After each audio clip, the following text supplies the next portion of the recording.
지금은 성탄절 새벽송을 돌지를 않습니다. 주위 사람들이 뭐라고 하기 때문에.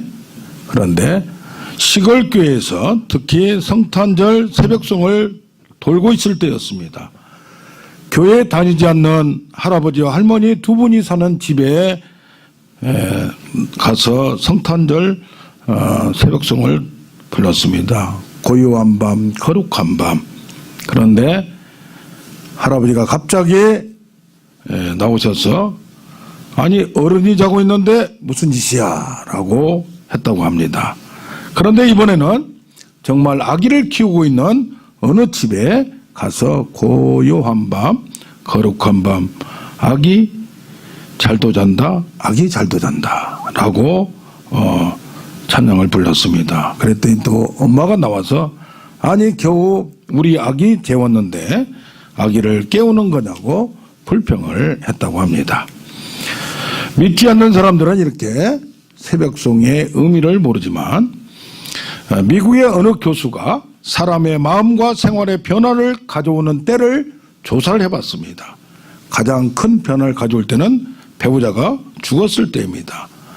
그때를 100으로 하고 그 밖에 다른 경우를 점수로 환산을 했는데 이혼하는 경우가 73, 임신했을 때가 40, 집을 옮기거나 고쳤을 때가 25였는데 그런데 놀랍게도 크리스마스가 무려 12수치나 되었다고 합니다.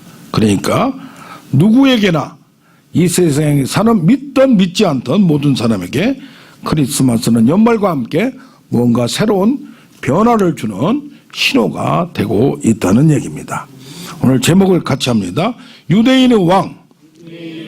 유대인의 왕. 오늘 본문을 통하여 첫째로 예수님은 선지자들을 통하여 아브라함과 다윗의 자손으로 태어날 것을 미리 예언되어 있었습니다. 여기 마태복음 1장 1절을 보면 아브라함과 다윗의 자손 예수 그리스도의 계보다 족보라는 얘기입니다. 그래서 이 아브라함과 다윗을 통하지 않으면 인류의 구원자인 예수 그리스도가 날 수가 없고 다른 계통을 통해서 나면 족보를 통해서 나면 그것은 가짜란 얘기입니다.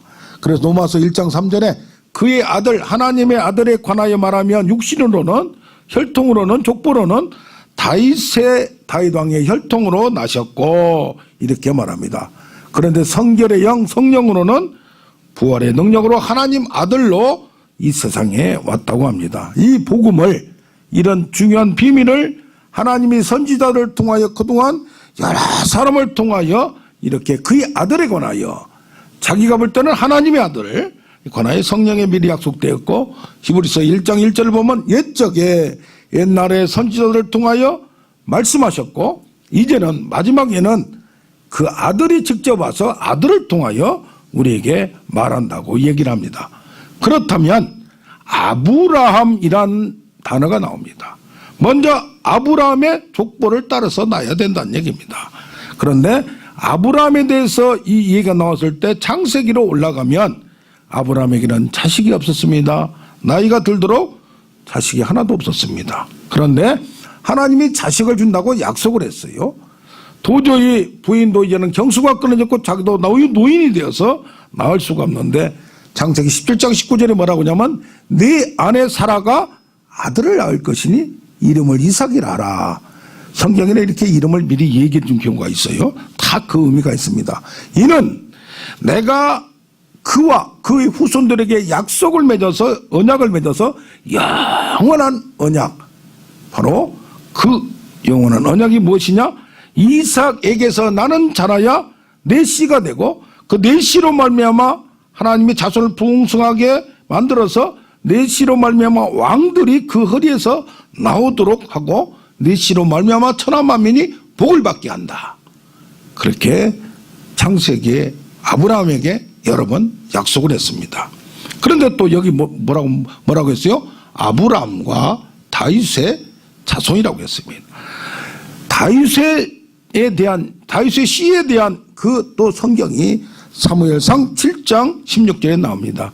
내 집, 내 나라가 내 앞에서 영원히 보존될 것이라.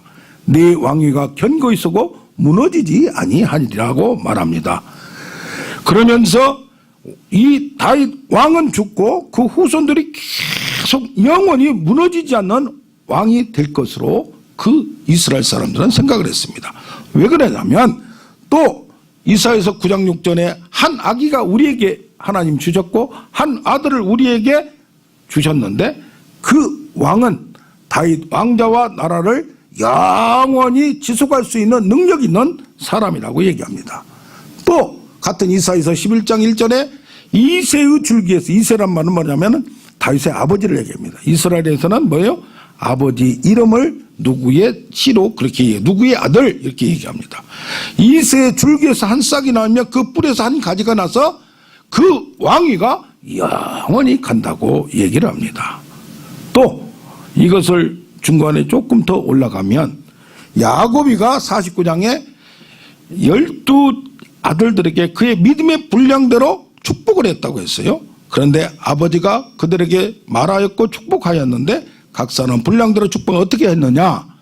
특히 유다 자손에 보면 49장 10절에 귀란 말은 왕위를, 왕좌를 의미합니다. 귀가 유다 지파를 떠나지 아니하며 통치자의 지팡이가 그 발 사이에서 영원히 서 있으리라고 말을 합니다. 그럼 뭐요?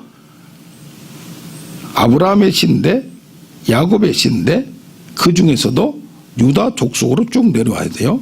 유다 지파에 쭉 내려오면 그게 바로 다윗의 씨가 되고 앞뒤가 2000년 전의 이 얘기나 지금 다윗의 당시 얘기나 다윗은 지금부터 3000년 전입니다. 5000년 전 얘기나 이것이 앞뒤가 맞는다는 얘기입니다. 그런데 좀 더 올라가면 창세기 3장 15절을 보면 또 뭐라고 나오느냐.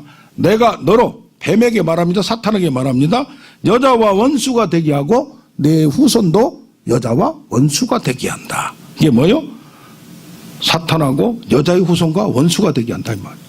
이 말은 뭐냐?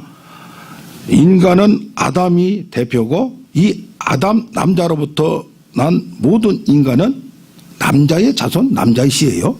그런데 남자의 씨가 들어가지 아니한 한 인간이 나타난다는 얘기입니다. 성경에서는 이렇게 예언적인 의미를 단어 한마디 한마디에 그 중요성이 남자냐 여자냐에 따라서 달라집니다. 그래서 이것이 이사야서 7장 14절에 보라 한참 후에 이사야 선지자가 그 연결된 언어를 또 예언합니다. 처녀가 잉태하여 아들을 낳을 것이니 그 이름을 임마누엘이라 하라. 그는 하나님이 함께 하십니다. 이 당시에 아하스 왕이 있었어요. 근데 외국에서 침략이 들어왔어요. 그러니까 벌벌 떨고 있을 때 이사야 선지자가 찾아가서 얘기합니다. 네가 벌벌 떨고 있는데 하나님 너와 함께하면 조금 후에 금방 얼마 몇 년 후에 바로 회복되게 만들고 승리하게 만든다. 그런 얘기입니다. 그러니까 처녀가 갑자기 잉태해서 아들을 낳았는데 엄마 하기 전에 네가 그 포로 상태에서 억압당한 데서 해방된다는 것을 알려. 누가? 하나님이 함께함으로 그 이름을 그를 통하여 징조로 보여준다는 얘기입니다. 이것이 지금 앞뒤를 연결하고 예언자들이 해석을 해보다 보니까 처녀가 잉태한다. 그냥 처녀가 결혼 아니한 처녀, 여자를 얘기합니다. 그렇다면 처녀가 어떻게 잉태를 하냐? 하다가 보니까 그 뜻을 그 당시에는 이사야도 자세히 몰랐고 자기도 예언을 했습니다. 그런데 나중에 보니까 오늘 보니까 이 예수 그리스도는 남자의 씨가 아니고 남자의 씨가 여자의 밭에 잉태를 해서 나타난 게 아니고 바로 여자 혼자 태를 통하여 여자의 태만 빌려서 그렇다고 하나님의 씨와 여자의 씨가 합쳐서 된 것도 아니고 성령이 잉태를 해서 지금 요새 대리모가 있지 않습니까? 여기에 대리모 같은 경우는 두 가지가 있어요. 수정을 해서 이렇게 하는 게 있고 밖에서 해서 대리모 배를 빌려서 완전히 남자나 여자의 씨가 혼합되지 않는 게 있고 남자의 수정과 여자의 씨만 해서 하는 경우 여러 가지가 있어요. 그런데 여기는 지금 성령으로 잉태를 한다고 얘기를 합니다. 그래서 여러 가지 이렇게 육신으로는 다윗의 계통, 아브라함의 계통, 이 여자의 후손으로 나오게 돼 있고, 그러나 진짜로는 그 속으로는 족보만 빌린 거고 그 혈통만 빌린 거지, 그 인간의 피는, 인간의 씨는 하나도 섞이지 않았다는 기적적인 얘기를 하고 있는 겁니다. 특히 여기를 보면 또 아브람과 다윗의 그 계보를 쭉 보면 유다는 다말에게서 며느리를 통하여 아기를 낳았어요. 또 라합에게서, 라합은 기생충이고 이방년이에요. 보아스는 룻에게서 이방년이에요. 또 다윗 왕은 우리아 안에 나무 아내를 남편이 있는데도 불구하고 거기다 임신을 시켜버렸어요. 그렇게 보면 어떻게 하나님의 거룩한 씨가 이런 복잡하고 아름답지 못하는 계보를 통하여 내려왔나. 이걸 보면 하나님의 씨는, 예수 그리스도는 성령으로 잉태되었고, 이 복잡한 계보도 하나님은 그 계보를 통하여, 족보를 통하여 사용하심을 믿습니다. 왜?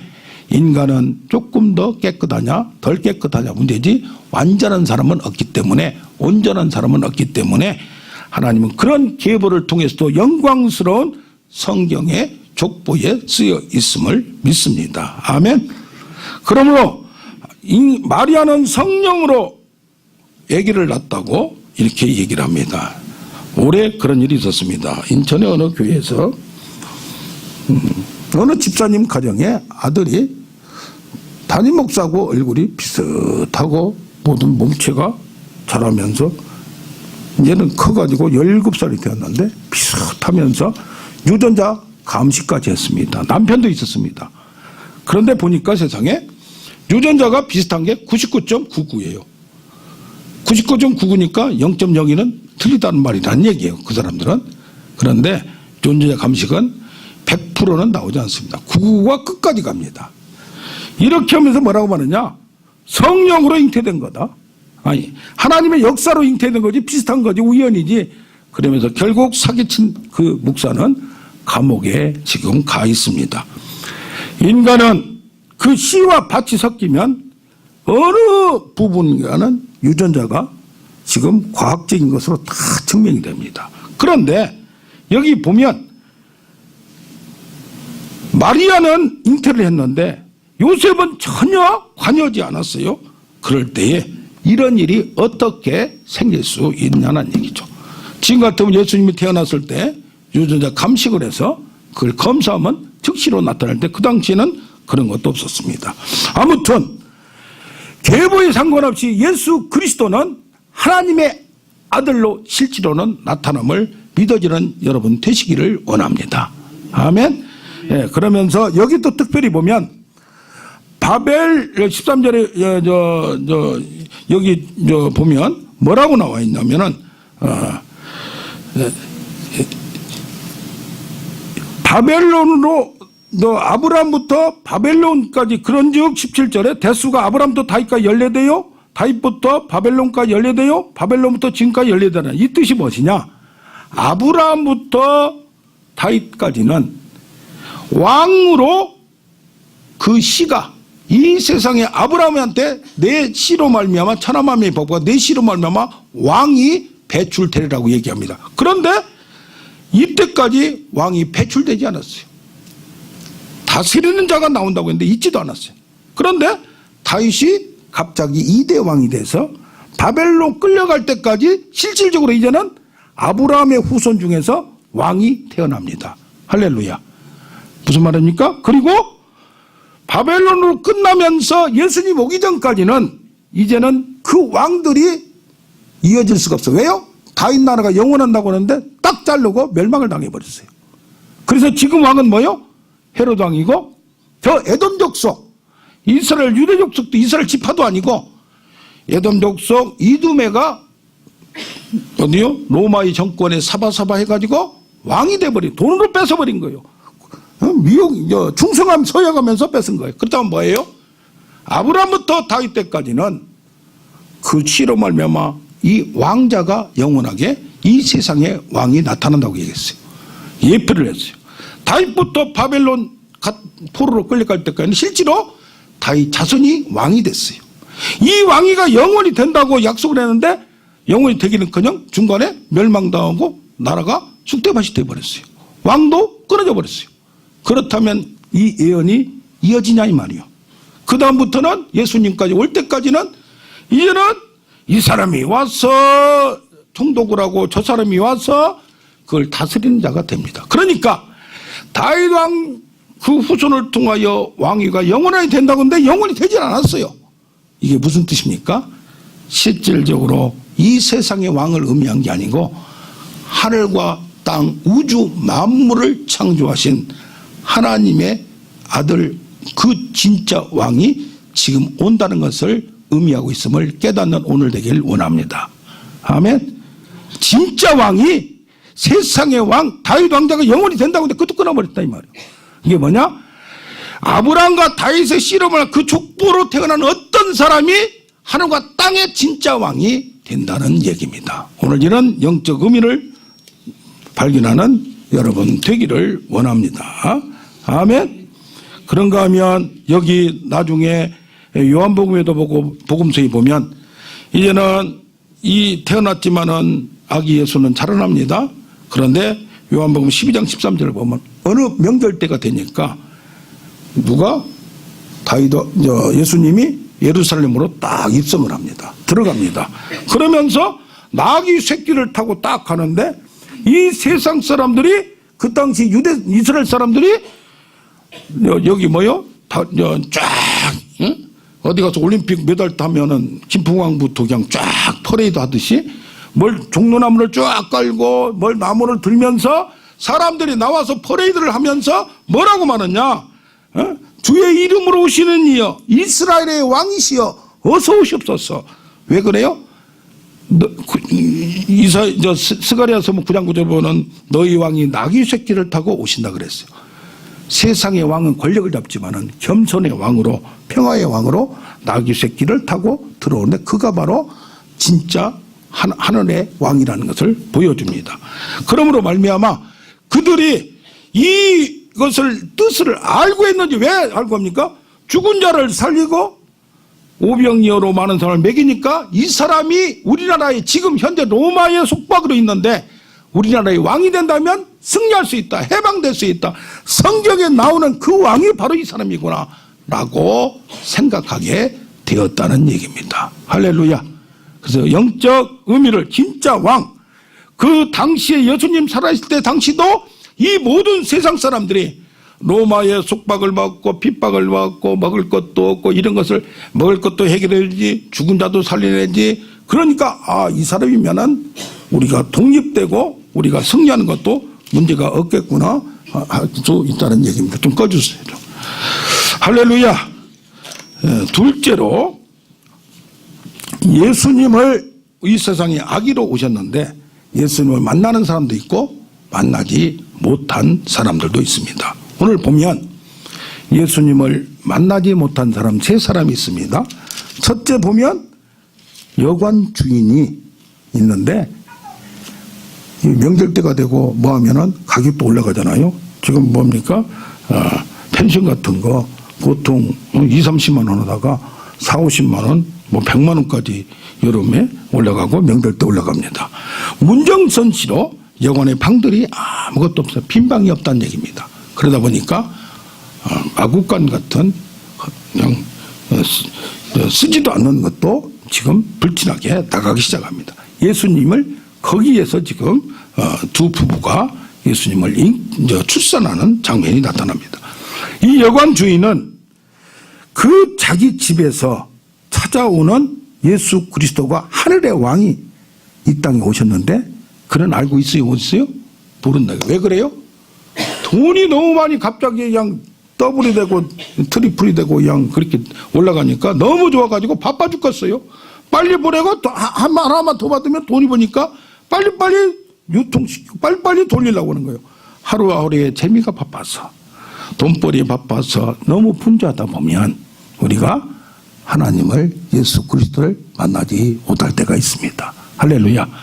그래서 하나님도 7일 동안 일하시고 하루 안식하시라고 하면서 우리는 하나님을 만나는 여백을 갖기를 원합니다. 특히 마음을 갖기를 원합니다. 아멘. 너무 바쁘다면 바빠 하다가 돼요. 바쁘게 빨리 이 세상을 떠날 수도 있는 겁니다. 둘째로 여기 보면 두 번째 보면 헤롯 대왕이 여기 보면 동방박사들이 누구를 찾아왔어요? 헤롯 대왕한테까지 찾아왔어요. 유대인의 왕으로 나시니가 누구십니까? 그러니까 뭐요? 가만히 들어보니까 내가 지금 여기 유대인도 아니면서 왕을 하고 있는데 가짜 왕으로서 실제로 지금 내가 통치를 하고 있는, 그래서 성전도 지어주고 인기를 막 얻으려고 막 선심을 쓰고 있는데 진짜 왕이 태어났다고 하니까 자기는 정통도 아니잖아요. 그러다 보니까 찔림 있고 대적자로 생각, 권력에 중독되고 세상 힘에 중독되다 보면, 그 파워에 중독되다 보면 뭡니까? 그래서 우파나 좌파나 권력을 잡기 위하여 모든 게 권력의 재생산을 위해서 집중하고 있는 겁니다. 공방박사를 통하여 고급 정보를 입수했습니다. 그러나 그걸 이용하려고 합니다. 정치에는 적과 동지도 수시로 바뀌게 됩니다. 잠재적 적들도 없애야 하는 상황입니다. 그런 잔혹함이 도리어 잠재적 적이 나타났기 때문에 살해합니다. 2살 이하의 어린이들을 다 죽여버립니다. 이 헤롯 왕은 얼마나 권력에 중독된지 압니까? 마누라를 죽여버렸습니다. 그런가 하면 장모를 죽여버렸습니다. 그러면 지 시인 자식까지 죽여버렸습니다. 이런 권력을 위해서는 모든 걸, 동생의 부인도 뺏어서 이제는 차지하고 있습니다. 이런 권력에 중독되는 경우에 우리도 세상에 중독되다 보면 그렇게 될 수 있다는 얘기입니다. 또 여기 보면 헤롯 왕이 모르니까 이것을 누구한테 물어봐요? 대제사장과 서기관, 종교 지도자들에게 말합니다. 아니 무슨 유대인의 왕이 나타났다고 했는데 무슨 소리야? 그러니까 이들이 구약을 보면서 유대 땅 베들레헴에서 여기 지금 나타난다고, 태어난다고 얘기가 되어 있습니다 라고 왕에게 알려줬어요. 그러나 실질적으로 그걸 정보를 입수한 누가? 그 당시에 종교 지도자를 서기관들은 지금 신학 박사들입니다. 그들은 실질적으로 아기 예수를 만나러 가지 않았다는 얘기입니다. 이 세 사람은 모든 고급 정보를 입수하고 확실한 정보를 입수하고 해도 실질적으로 만날 필요가 없었고, 지금 종교 지도자들도 종교 권력을 유지하고 먹고 사는 데 지장이 없고, 차라리 하나님이 다시 오기 전에 자기들이 이것을 계속 유지하기를 원하는 그런 부류의 사람들입니다. 자, 그렇다면 나머지 세 부류는 또 예수님을 만났습니다. 아기로 오신 예수를 만났습니다. 어떻게? 그 사람들이 예상 밖의 사람들입니다. 여기 보면 동방 박사들은 그 나라 사람도 아닙니다. 근데 땅의 것을 연구하지 않고 지금 말하면 천문학자입니다. 그 당시는 옛날에 갈수록 우리 중국에서도 한국에서도 뭐요? 하늘을 보고 예언을 했어요. 특별한 별이 나타나면 이 동방 박사들은 이방 사람이고 땅의 것이 아니고 하늘의 별을 연구한 사람입니다. 그러다 보니까 그 일반 계시적으로 나타나는 자연과 만물의 특별한 것을 연구하는 자들입니다. 하나님은 자연 만물을 통해서도 하나님의 흔적을 보여줬다고 합니다. 할렐루야. 우리 나이가라 북파 갔다 오신 우리 성도님, 거기 가면 어때요? 정말 하나님이 신기한 것을 볼 수 있다고 합니다. 여기 보면 그 먼 나라에서 여기까지 강을 넘어 산을 넘어 이것을 확인하러 여기까지 오는 지독함 말입니까? 근성이 뭡니까? 전문가의 근성이 중단하지 않고 먼 길을 마다하지 않고, 또 그 나라 사람을, 이스라엘 사람을, 유대인을 사용하지 않고 이방 사람을 사용하여 유대인의 일부 사람을 사용하여 특별한 사건을 사용하여 신비한 사건을 사용하여 예수님이 오신 것을 입증하는 하나님의 비밀도 봅니다. 할렐루야. 그들은 땅의 것에 매여 있지 않았습니다. 하늘의 것은, 그 당시에 어떤 사상이 있었느냐? 하늘의 것은, 왕은 하늘에서 내고 그것을 하늘의 징조로서 다 보여준다는 사상들이 있어요. 이런 일반 계시, 그 당시의 사상을 통하여 하나님은 역사함을 발견하는 우리가 되길 원합니다. 아멘. 또 목자들을 보면 이 사람들은 그 당시에 이스라엘 백성은 다 목동들입니다. 그러니까 뭐요? 천민이고 그냥 보통 사람들이요. 양이 많으면 뭐요? 똥값 돼요. 그러니까 먹고 살기도 바쁘고 새벽까지 그걸 치어대고 이리저리 돌아다니는 불쌍한 가난한 사고 비천한 사람들입니다. 그런데 이들에게 천사가 나타납니다. 할렐루야. 모두 깜짝 놀랍니다. 그러면서 천사가 말을 합니다. 뭐라고 말해요? 하나님께 영광이요 사람들에게는 평화로다. 할렐루야. 우리에게도 여기 목자들은 가난하기 때문에 밤에 늦게까지 자기 양 때문에 먹고 사는 존재이지만은 양은 생명입니다. 연약합니다. 그것을 사랑하고 그것을 책임지는 희생 정신이 있었던 사람입니다. 그들을 통하여 무언가 하나님은 계시하시고 보여줌을 믿는 우리가 되길 원합니다. 돈보다도 이번에도 제천에서 사람들이 갑자기 죽었습니다.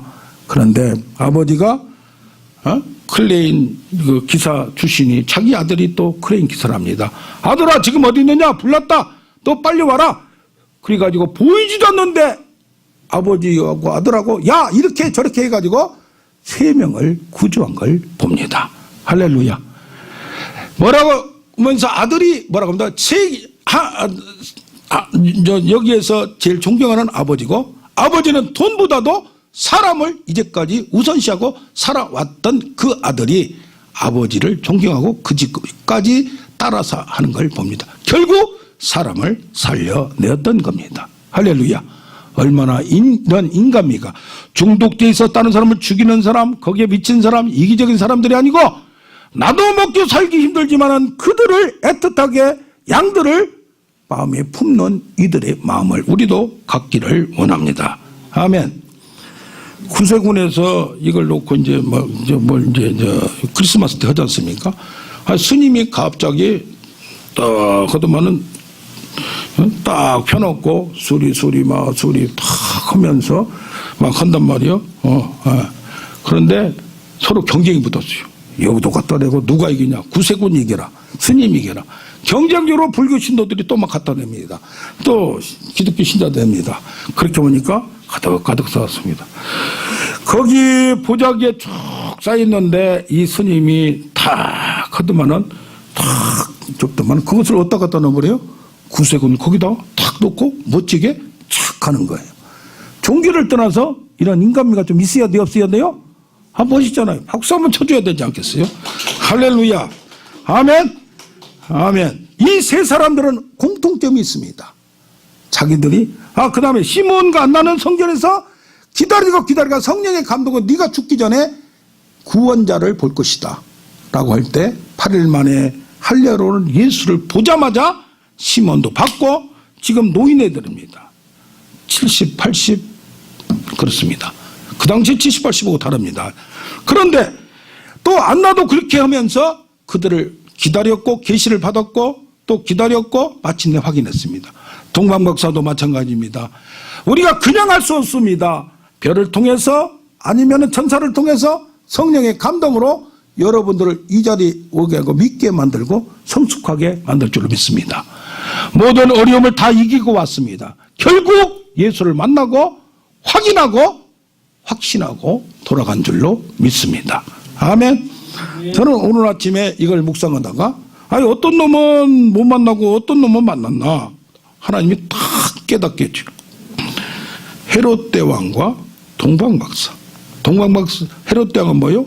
땅에 왕을 권력을 유지하게 하여 중독돼 있어요. 미쳤어요. 모든 사람 죽여요. 자식도 죽여요. 이 동방박사는 하늘의 별, 하늘의 왕을 연구했어요. 할렐루야. 대비를 해봤어요. 부자 여관주의는 돈에 미쳤어요. 부자예요. 그런다 목자는 천민이고 보통 사람이었어요. 할렐루야. 완전히 대비잖아요. 그 다음에 대제사장 서기관은 지식이 있고 그랬으나 그 성경 지식을 사람의 교훈과 지식으로만 생각했어요. 그런데 시몬과 안나는 지식은 그런 지식이 없어 마음으로 영으로 성령의 감동을 받고 하나님과 항상 교통했어요. 이게 대조가 되어야 한대요. 할렐루야. 할렐루야. 이거 나는 이거 누구한테 듣지도 않고 멋있게 깨달았는데 이게 별로 흥미가 없나 보네. 아무튼 그랬다는 얘기입니다. 셋째로, 예수님이 세상에 오신 목적을 우리는 확실하게 알아야 하고 인식해야 합니다. 할렐루야. 아까는 아브라함과 다윗의 자손, 누구의 족보로 계보로 올 것이냐가 성경에 기록되어 있었습니다. 그런데 이제 마태복음에 여기도 보면 2장 6절에도 보면 유대 땅 베들레헴아 너는 유대 골 중에서 가장 작지 않냐다 내게서 한 다스리는 자가 나와서 통치를 권력으로 한 게 아니라 그들을 사랑으로 이끄는 목자가 될 것이다 라고 얘기를 했어요. 이건 뭐요? 그들이 아무리 아브라함과 다윗의 자손이다 할지라도 태어날 장소가 맞지 않으면 그건 가짜란 얘기예요. 그런데 여기는 뭐예요? 가이사 아우구스투스란 왕이 갑자기 양자가 됐다가 왕이 됐어요. 그런데 호적하라 해가지고 이 나사렛에서 살고 있는 갈릴 지역의 호수에서 바다에서 살고 있는 사람이 임신을 했잖아요. 지금 그걸 호적하러 어디로 가요? 그 자기 족보의 고향 베들레헴까지 250km가 되는 거리를 한 달 이상을 걸리면서 출산할까 싶고 또 아기도 나면 호적도 올려야 되니까 이것이 그에서 살던 사람이 아니고 멀리에서 위에서 베들레헴까지 쭉 내려오면서 딱 아다리가 법적으로 딱 하라면 그때 로마의 명령으로 황제가 명령해서 어쩔 수 없이 해야 되는 그 먼 거리도 와서 해야 되는 어쩔 수 없게 강제적으로 만들어 놓고 그때에 출산하게 만드는 놀라운 적시 하나님의 때를 발견하는 우리가 되기를 원합니다. 아멘. 또 성경에 보면 나사렛이라는 동네에 살게끔 만들어서 예언이 그러니까 두 개가 엇박자가 안 나고 딱 맞게 만드는 이런 점을 봅니다. 할렐루야. 아멘. 그런가 하면 예수님이 올 때 여기 1장에 보면 정혼하고 약혼해서 아직 몸은 썩지 않은 누가? 이 요셉이가 의로운 사람이라고 했어요. 그러면 자기하고 정혼한 자가 임신했으면 그 어떤 놈의 아기를 씨를 받은 거 아니에요? 그러면 그 당시에 돌로 쳐서 말만 하면 입만 빵긋하면 죽여버릴 수가 있어요. 이런 욕을 하고 배신하고 할 텐데 의로운 사람이라. 그가 어떻게 했어요? 가만히 끊고자 하여. 야, 하나님이 준비하시던 이런 인격자를 준비해 놓으셨어요. 남자라면 누가 이렇게 억울한 일을 제가 어디를 갔더니 둘째 아들이 아들을 낳았다는데 좀 어둠침침해요. 며느리가 보이지 않아요. 집회로 갔었는데 나중에 얘기를 한 거예요. 태어나서 아기를 보니까 이 남자애가 자기하고 안 닮은 거예요. 그래서 가만히 그때 어느 공동체에서 딴 청년을 닮은 거예요. 그래서 그걸 해봤더니 세상에 자기 씨가 아닌 거예요. 이게. 그래가지고 이것이 문제가 돼서 나중에 그런 걸 봅니다. 이런 걸 보면서 이 요셉같이 이런 경우 누가 그렇게 할 수 있냐 이거예요. 미국에서는 산부인과 의사가 수정을 해주고 그러는데 원래 정자가 남자 정자가 모자라면 익명으로 봤어요. 주로 의사라든가 의학생 이제 의대생들을 봤는데 익명으로 합니다. 근데 이 사람이 세상에 자기 정자를 거다 넣어가 그 도시에 반절은 자기 씨 닮은 애가 가만히 보니까 닮은 애가 여기저기 있다 보니 그걸 조사해 가지고 최근에 법정에 구속됐습니다. 이렇게 요셉이 남자라면 자기 씨를 존재하고 싶고 그런 상황에서 요셉이가 어떻게 가만히 끊고자 해요. 그랬더니 이것을 하나님은 뭐예요? 꿈으로 나타나서 이것을 수행하게 뭡니까? 주연이 아니고 조연이면서 그것도 억울한 조연을 하나님의 꿈에 명령하니까 하는 요셉의 신앙을 발견하는 우리가 되기를 원합니다. 아멘. 얼마나 멋있어요. 얼마나 자기 씨가 안 들어갔더라도 지금 요셉이는 그렇게 말 믿지만은 뭐 하겠어요? 하나님 명령하니까 하는데 한쪽에서는 뭐라고 했어요? 뭔가 의심스러우면서도 그것을 받아들이는 이런 신앙이 보통의 신앙은 아닙니다. 할렐루야. 아멘. 예, 국민조연 배우가 있어요. 오달수라고. 이 오달수는 지금 주연 배우보다 더 멋있습니다. 이런 조연 배우가 되시길 축원합니다. 아멘. 동방박사의 예물이 세 가지가 있습니다. 그 상징과 의미는 뭡니까?